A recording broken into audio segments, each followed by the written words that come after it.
Welcome to How to Run, your comprehensive video guide to unknown river sections.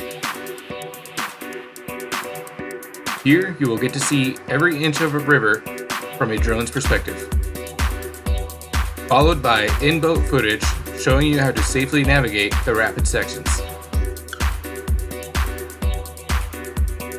No more wondering what's around the corner or how far between rapids. Here you will learn the name of every rapid and know when to expect them. Water levels may vary, and any flow change can drastically change runs. These videos are not absolute. Whitewater rafting is an inherently dangerous sport. These videos are not a replacement for experience or the ability to read and run whitewater. Please be safe and make good decisions. Welcome to the Wild Mile of the Swan River.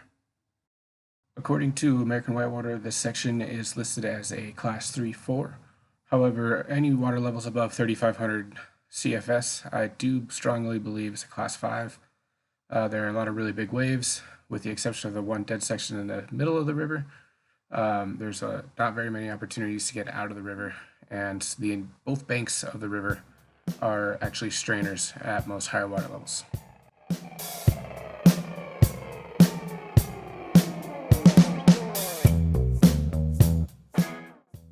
Put-in for this section is located 1 mile down Highway 209 off of Highway 35, right outside of Big Fork, Montana. This is a 6 on the river access scale. The road to put in, the drive down to put in, and the parking lot are actually really nice. However, there is a little bit of a weird carry.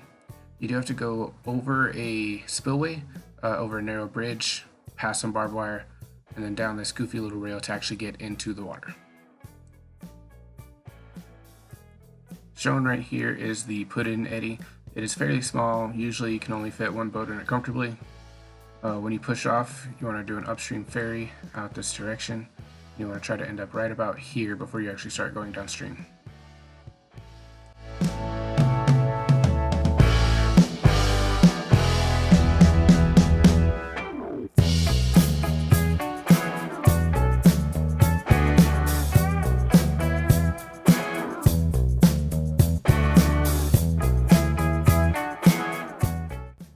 Most of this upper section here is pretty inconsequential, a little bit of rock dodging, but it's going to be up to you on which way you want to go. Until you get to about this point here. You want to shoot this gap between these two waves, and then shoot this gap between these two waves, getting set up for Big Drop. Big Drop is the largest rapid on this river, highest chance for you to flip or swim or get recirculated in that giant hole there. It's got a lot of great exposure, but you want to hit just left of this flake here. 3, 2,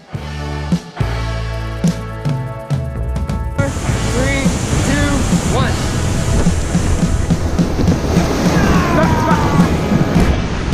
Relax. All back. Relax. All forward. Relax. Draw left, keep going, all forward.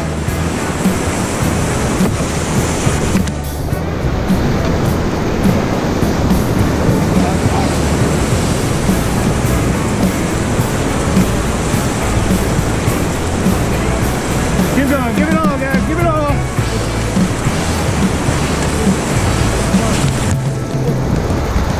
Relax. Give me one. Give me one. All forward.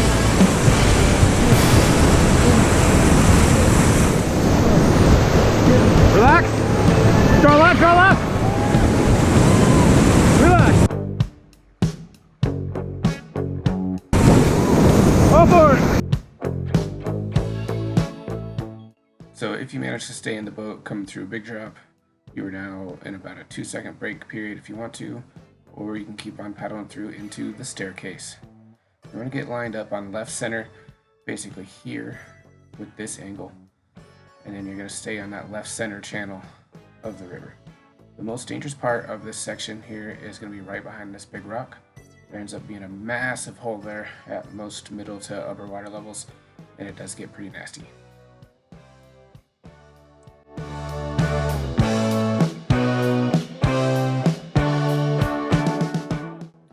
Once you get to about this point of the staircase, it gets pretty rock dodgy. I'm going to leave it up to you on the read and run. But after you get through the main little Whitewater section, you do need to start moving right. That way you can make it around this island.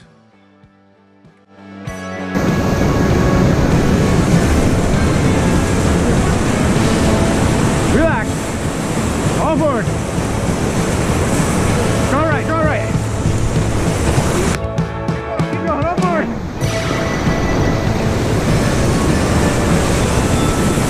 Relax. All forward.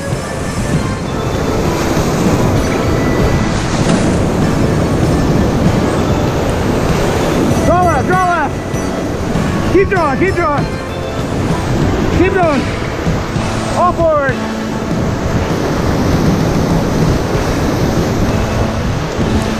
Relax.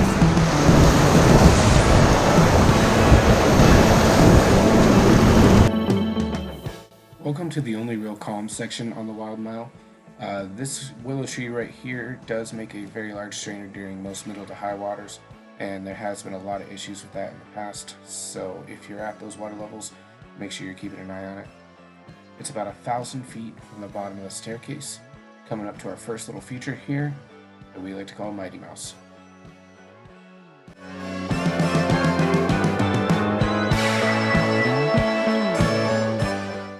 Mighty Mouse here is a super fun, super safe, super easy little surf hole here that's kind of in the middle of this little calm section.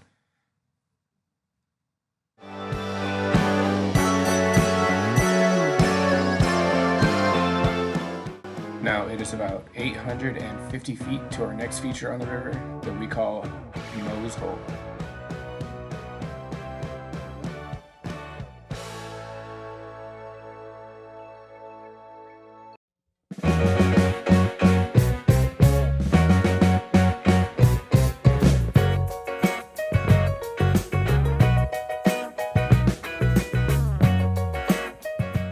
Moe's Hole is the product of a badge-shaped rock with two high points on the outside and a low point in the middle, creating this little tongue running through the center.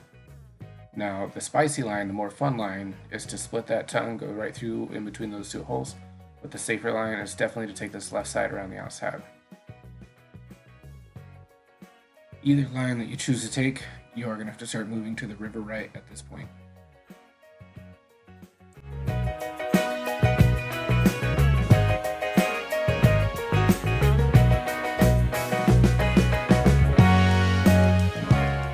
You're going to want to line up on the right side of the river, come in and tee up to this wave right here, and then continue down the middle of this next section, teeing up to any waves that you might come across.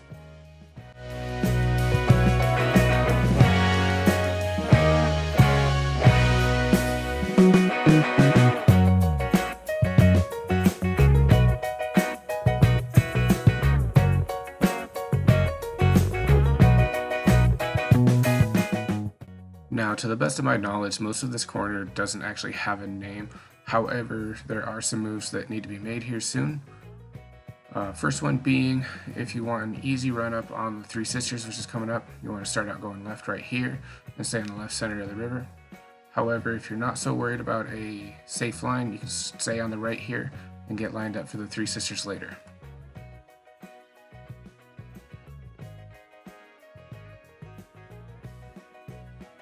We are coming up on Three Sisters Rapid.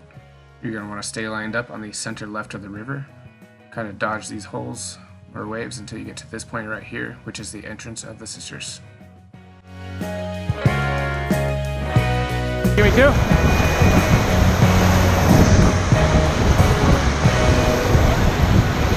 Give me two. Go, go, go.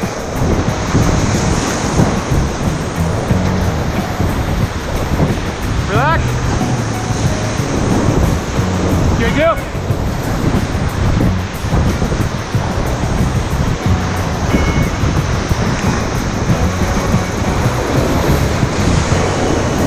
Give me two.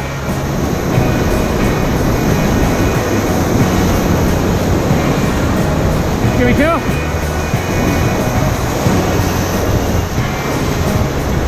Give me two. All forward.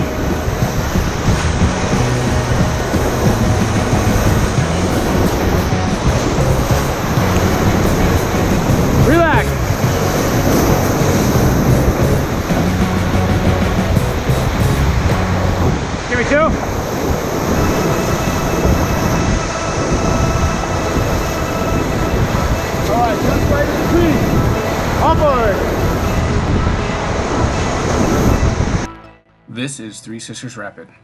It is essentially 3 large waves that start right underneath this tree. It is a really fun rapid, but probably the second highest consequence on the river. After you run this rapid, you're going to want to start running to the center left of the river so you can avoid ski jump on the right side.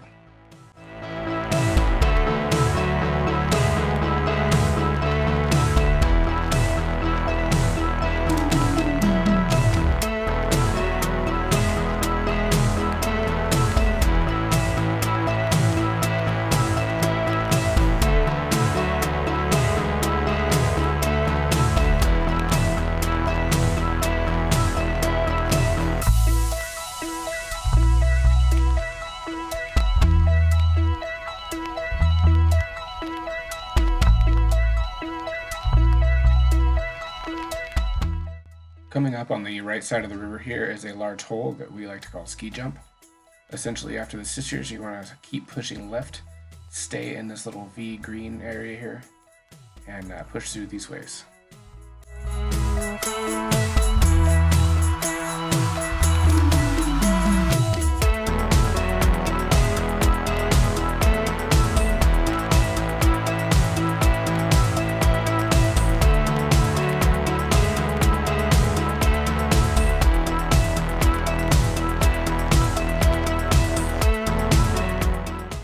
Coming through this next section here is actually a little bit of a crapshoot.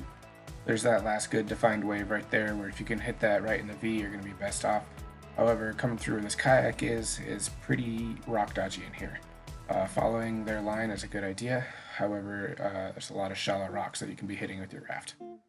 Now coming up here, there's a giant rock in the river. You're going to want to either go left of it or right of it. That right side line only works at medium to higher water levels. At any lower water level, you're going to be going left to that.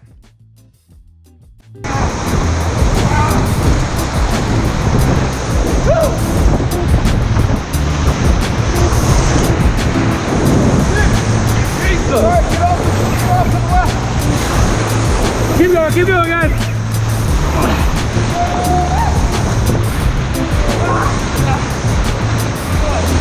Keep going left, keep going, keep battling.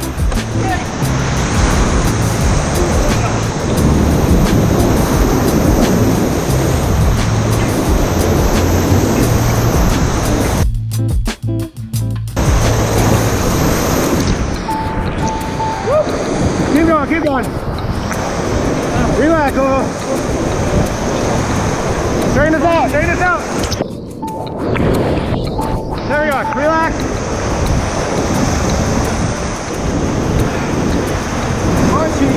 All forward. Alright guys, go. Relax. Pretty full. Yeah. We've been swamped for a while. Remember. All forward. Relax.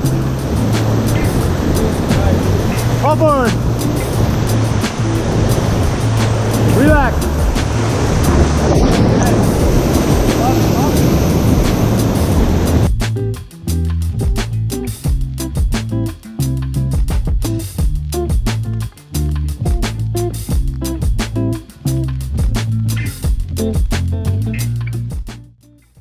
We are coming up on the final push of this river. As you're coming through this section, you're going to want to kind of hug this island here on the right with a right-sided angle. We are coming up on the final rapid of this section called Pump House. Pump House is a very large recirculating hole which basically takes up the left half of the river. You're going to want to start out just right of it, keep pushing through. There's one final big fun wave right there, and then you're going to keep going on straight. Now, if this is just a fun day or you're out for practice, you're going to be taken out on this left side here in these rocks. However, if it is a race day, the bridge is actually the finish line. So you're going to make it through the bridge and then keep pushing left into this little harbor over here by these docks.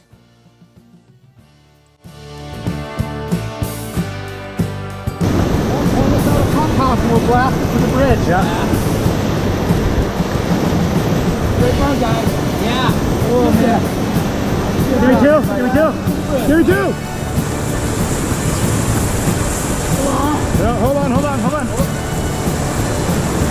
All forward.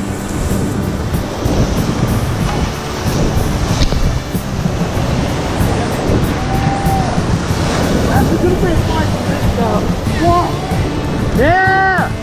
1,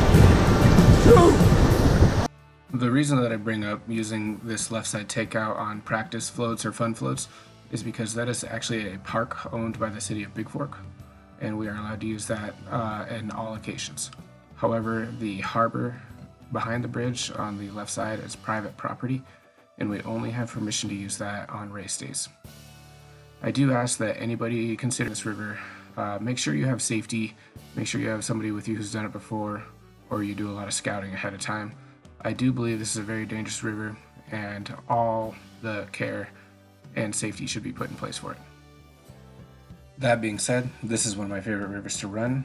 It is super lappable, only a mile drive down the road for your shuttles, makes it super easy, nice little time for break while you're doing shuttle, and then you can run it again.